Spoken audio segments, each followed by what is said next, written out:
Hi friends, idli பொடி அரைக்கிறது எப்படின்னு பார்க்கலாமா? அதுக்கு வெறும் கடாயை எடுத்துக்கோங்க. அதில் வந்து கடலைப்பருப்பு சேர்த்துக்கோங்க. அதை நல்லா வறுத்துக்கோங்க, பொன்னிறமாக வறுத்துட்டு அப்புறம் உளுந்தம்பருப்பு சேர்த்துக்கோங்க. அதையும் பொன்னிறமாக வறுத்து எடுத்து வச்சுக்கோங்க. அப்புறம் கொஞ்சம் பொட்டுக்கடலை, அதையும் பொன்னிறமாக வறுத்துக்கோங்க. அதுக்கப்புறம் காரத்துக்கு தகுந்த மாதிரி சேர்த்துக்கோங்க வறுத்து. நான் 4 வத்தல் சேர்த்து அதுக்கப்புறம் இடித்து வச்ச பூண்டு அதையும் கொஞ்சம் வறுத்து எடுத்துக்கோங்க.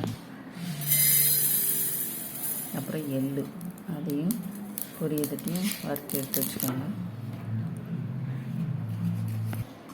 அப்புறம் கருவேப்பிலையும் நல்லா வறுத்து எடுத்து பண்ணி வச்சுக்கோங்க.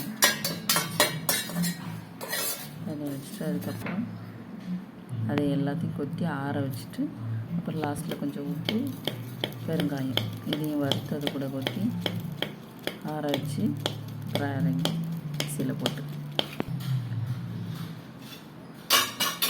வந்து தோசை இட்லிக்கு அப்படி நல்லெண்ணெய் ஊற்றி இல்லைன்னா நெய் ஊற்றி இல்லைன்னா தேங்காய் எண்ணெய் ஊற்றி சாப்பிட்டு பாருங்கள், நல்லாயிருக்கும்.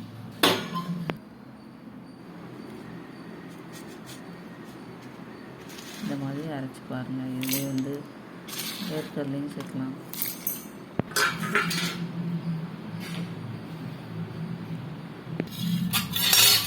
பிரச்சனை வச்சுக்கோங்க.